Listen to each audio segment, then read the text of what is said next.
कहते हैं कुछ लोग पद से नहीं, अपने कर्म से पहचान बनाते हैं। और ऐसी ही एक महिला थी, आईएएस निधि वर्मा। सिर्फ 29 साल की उम्र में उसने वो कर दिखाया जो बड़े बड़े अफसर सोच भी नहीं पाते। नवराजपुर जिला, एक छोटा सा लेकिन बेहद चर्चित इलाका। यहां की पहचान थी खनन, शराब और भ्रष्टाचार। कानून किताबों में था, लेकिन सड़कों पर उसकी कोई इज्जत नहीं बची थी। हर विभाग, हर कुर्सी किसी न किसी के दबाव में थी। और इन्हीं हालातों में निधि वर्मा को इस जिले का नया कलेक्टर बनाकर भेजा गया था। सुबह के करीब 10 बजे एक साधारण सी सफेद गाड़ी कलेक्ट्रेट के गेट पर आकर रुकी। न कोई सिक्योरिटी गार्ड, न लाल बत्ती, न सरकारी तामझाम। दरवाजा खुला और निधि उतरी। सफेद सूती कुर्ता, हल्के भूरे दुपट्टे में लिपट्टी, चेहरे पर एक अजीब सी शांति, जिसे देखकर कोई भी नहीं कह सकता था कि यह वही महिला है जो कुछ महीनों पहले तक प्रधानमंत्री पुरस्कार लेने दिल्ली गई थी। ऑफिस में अफसरों की भीड़ लगी थी।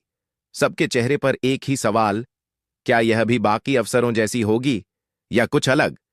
पर निधि का पहला वाक्य ही सबको झकझोर गया। मुझे यहां कोई औपचारिक स्वागत नहीं चाहिए, बस ईमानदारी चाहिए। कमरा सन्नाटे में डूब गया। कई अफसर आपस में फुसफुसाने लगे।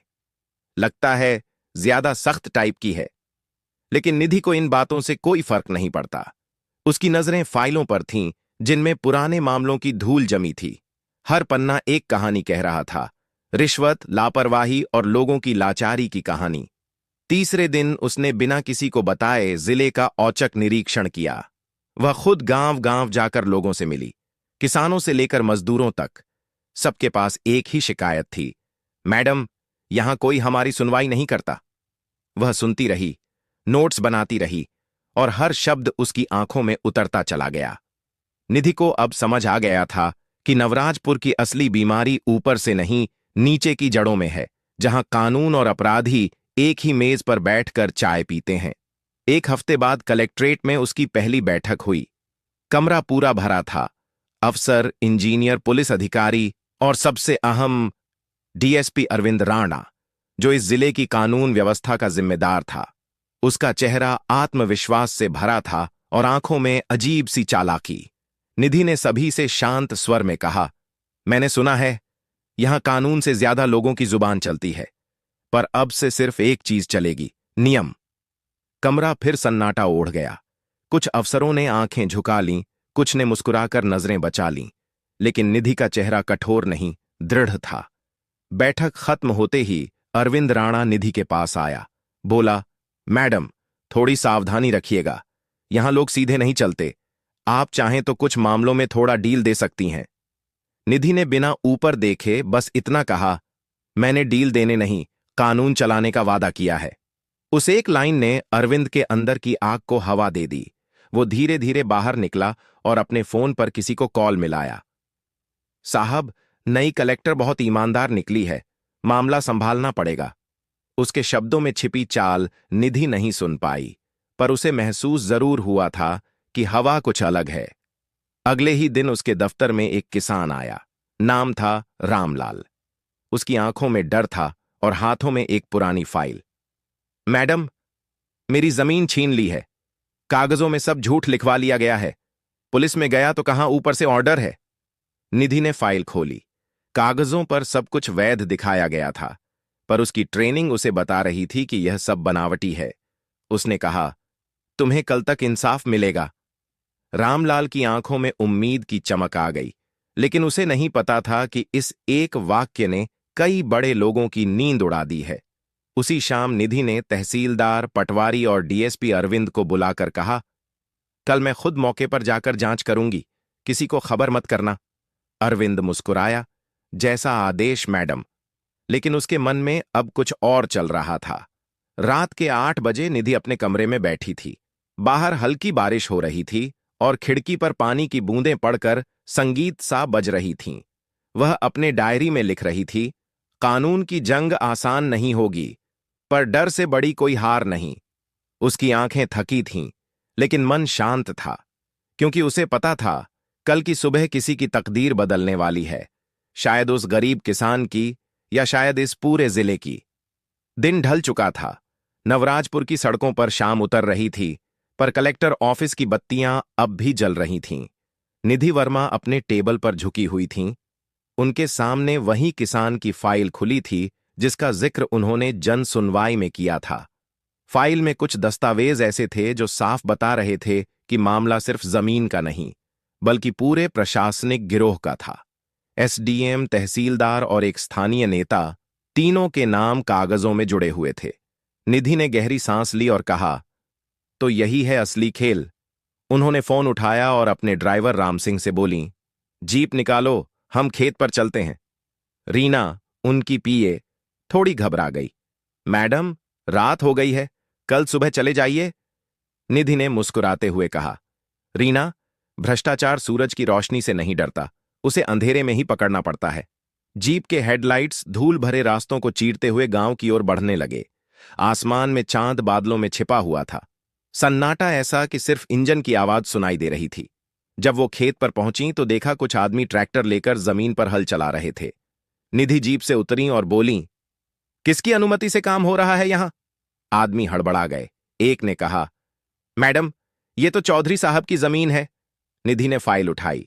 कागज बोलते हैं कि ये बूढ़े किसान रघुनाथ की जमीन है। इतना सुनना था कि पीछे से 2 बाइकें आईं और उनमें से एक शख्स चिल्लाया, मैडम, यहां रात में आना आपके लिए ठीक नहीं होगा। ड्राइवर राम सिंह आगे बढ़ा, पर निधि ने उसे रोक दिया। राम सिंह, किसी से उलझना नहीं, बस कैमरा ऑन करो। उन्होंने खुद वीडियो रिकॉर्डिंग शुरू की और बोली, यह सबूत रहेगा कि आज इस रात कानून को तोड़ने वालों ने मुझे डराने की कोशिश की। वो लोग भाग गए, पर जाते जाते एक धमकी भरा वाक्य छोड़ गए, मैडम, बहुत दिन नहीं टिकोगी यहां। निधि ने आसमान की तरफ देखा। बादलों के पीछे से चांद झांक रहा था, जैसे कह रहा हो, मत डरना। अगले दिन नवराजपुर में हलचल मच गई। कलेक्टर ने रात के वीडियो सबके सामने जारी किया। मीडिया पहुंची, सुर्खियां बनी। आईएएस निधि वर्मा ने बेनकाब किया भूमि माफिया। पर जितना शोर बाहर हुआ उतनी ही खामोशी भीतर फैल गई। फोन की रिंग बढ़ गई। मंत्री जी के पीए तक से कॉल आने लगी। मैडम, मामला सुलझा लीजिए, ऊपर से दबाव है। निधि ने शांत आवाज में कहा, दबाव मुझे नहीं, गलत को महसूस होना चाहिए। लेकिन सिस्टम चुप नहीं बैठा। अगले ही हफ्ते उनके खिलाफ एक गुमनाम शिकायत भेजी गई। कलेक्टर निधि वर्मा घूस लेती हैं। ये सुनते ही पूरा स्टाफ दंग रह गया। रीना रो पड़ी, मैडम, ये सब झूठ है। निधि मुस्कुराई, रीना, जब सच्चाई चलना शुरू करती है तो झूठ उसे रोकने की कोशिश करता है। पर असली तूफान तब आया जब रात को उनके बंगले के बाहर गोली चली। गेट के सामने जमीन पर निशान बने थे। पुलिस ने रिपोर्ट दर्ज की, लेकिन किसी को गिरफ्तार नहीं किया गया। सबको पता था किसका हाथ था, पर कोई नाम नहीं ले रहा था। उस रात निधि अपने कमरे की खिड़की पर खड़ी थीं। हवा में ठंड थी, लेकिन उनके दिल में आग। उन्होंने खुद से कहा, अगर आज मैं डर गई तो कल कोई और लड़की न्याय की उम्मीद छोड़ देगी। सुबह उन्होंने अपने पुराने नोटबुक में लिखा, डर की जड़ वहीं उगती है जहां सच्चाई की कमी होती है। उस दिन से निधि ने एक गुप्त जांच टीम बना ली। उन्होंने विश्वसनीय पुलिसकर्मियों और कुछ स्थानीय युवाओं को साथ लिया। सबूत जुटने लगे, वीडियो रिकॉर्ड होने लगे और धीरे धीरे सिस्टम की जड़ें सामने आने लगीं।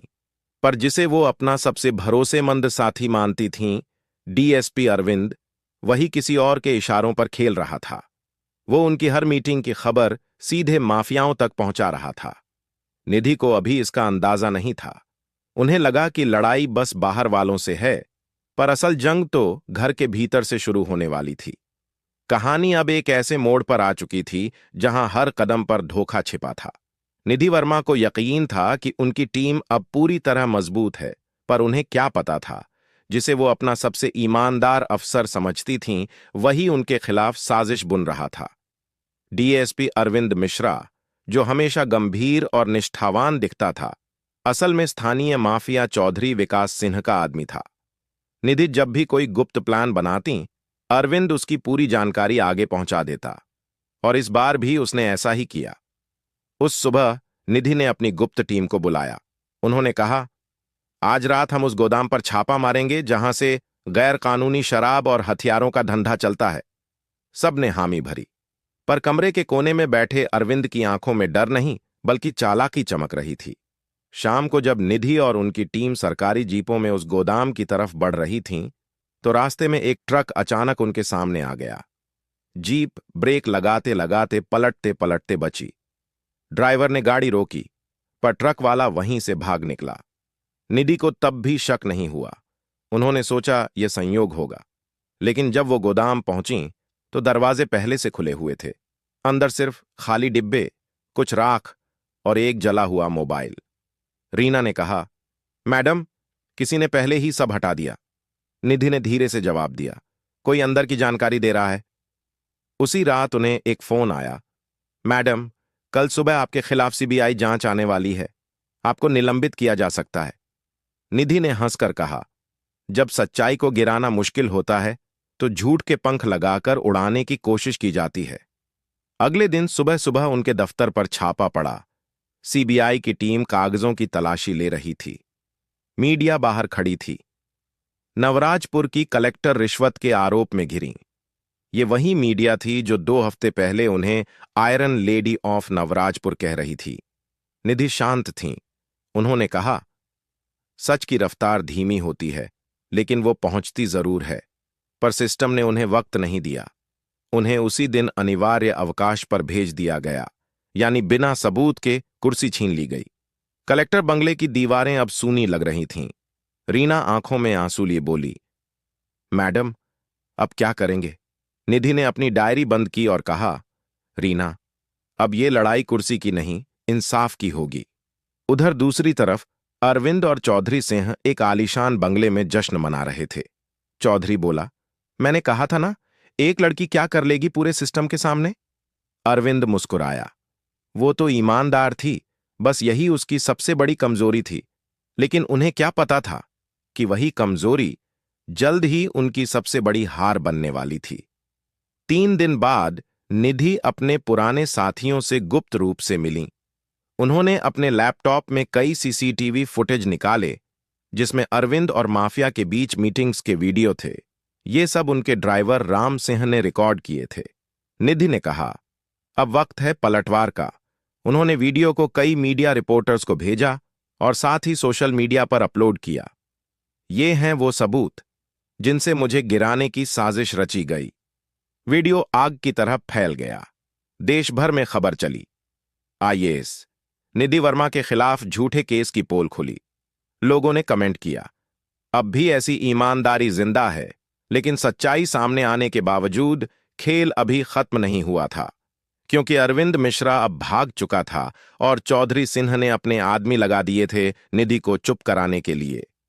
एक रात जब निधि अपने घर की खिड़की के पास बैठी थीं, तो बाहर से तेज हॉर्न की आवाज आई। खिड़की से देखा, 3 बाइकें तेजी से उनके गेट के सामने रुकीं। राम सिंह चिल्लाया, मैडम, अंदर जाइए। गोलियों की आवाज गूंज उठी। कांच टूट गया। रीना डर के मारे जमीन पर बैठ गई। निधि शांत रहीं। उन्होंने फोन उठाया और बोली, वीडियो रिकॉर्डिंग चालू करो। कैमरे में हर चेहरा कैद हो गया। अगले ही घंटे में पुलिस आ गई। उन तीनों को पकड़ा गया और वही वीडियो फिर एक बार पूरे देश में फैल गया। अब मामला सिर्फ एक जिले का नहीं रहा था, ये बन चुका था सिस्टम बनाम सच्चाई का युद्ध। केंद्रीय जांच आयोग ने दखल दिया। अरविंद मिश्रा और चौधरी सिंह दोनों फरार घोषित हुए। निधि अब एक प्रतीक बन चुकी थीं, डर के सामने झुकने से इनकार का प्रतीक। लेकिन अभी भी कहानी का आखिरी अध्याय बाकी था, जहां न्याय का दरवाजा खुलने वाला था। रात के उस हमले के बाद पूरा नवराजपुर हिल गया था। सुबह होते ही खबरें चारों ओर फैल गईं। कलेक्टर पर जानलेवा हमला, लेकिन उन्होंने कैमरे में सब रिकॉर्ड कर लिया। देश भर में निधि वर्मा का नाम गूंजने लगा। लोग कहने लगे, वो लड़की जिसने सिस्टम के सामने घुटने नहीं टेके। दिल्ली से जांच टीम पहुंची। सुरक्षा बढ़ाई गई और चौधरी सिंह के सभी ठिकानों पर छापे पड़े। गोदामों से अवैध हथियार, शराब और लाखों रुपए बरामद हुए। हर सबूत अरविंद मिश्रा की संलिप्तता की ओर इशारा कर रहा था। निधि को अब दोबारा ऑफिस आने की अनुमति मिली। जब वो फिर से कलेक्टर ऑफिस पहुंची, तो पूरे स्टाफ ने खड़े होकर तालियां बजाईं। रीना की आंखों में आंसू थे। मैडम, हमने कहा था ना, सच हारता नहीं।